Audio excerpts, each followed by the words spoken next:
Hi everyone, I'm Mark Trostle, Vice President of Design for Ram and Mopar. Behind me is our 2025 Easter Jeep Safari build for the Mopar brand that we affectionately call Sunchaser.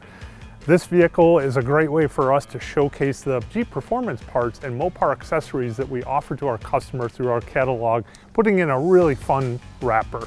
Starting up front with our winch guard that we've modified, we always like to take things a little bit further than what we offer just to show our customers the opportunities of creating different concepts or expressions themselves. This vehicle has our Jeep Performance Parts 2-inch lift on it with a 37-inch tire on a black Rhino wheel that we offer through our affiliate program. It also has our high top fenders on it that we offer. We've done some modifications to these by putting some venting in there, again, to just show our customers some things that they could potentially do. This concept also utilizes our Illuminate lighting system in it, and it's great for trails, great for lighting up campsites with these pieces actually pivoting out, and they rotate as well to illuminate whatever needs to be done. On the inside of the vehicle, we've retrimmed the seats. Working with a Leah leather, we've done a beautiful two-tone finish with an orange accent color.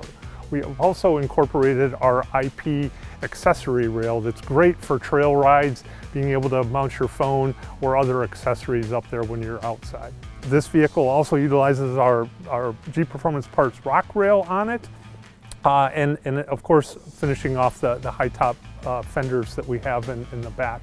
One of the other pieces that we created on this, and we like to do some things to tease the market and try and get feedback from our customers on, and we've created this Jeep box utilizing some of the interior volume, not taking too much away. It lives up against the roll bar inside of it, but it adds some dry storage to it with a molly panel, some netting, and then of course some of our Jeep accessories that bolt into it as well.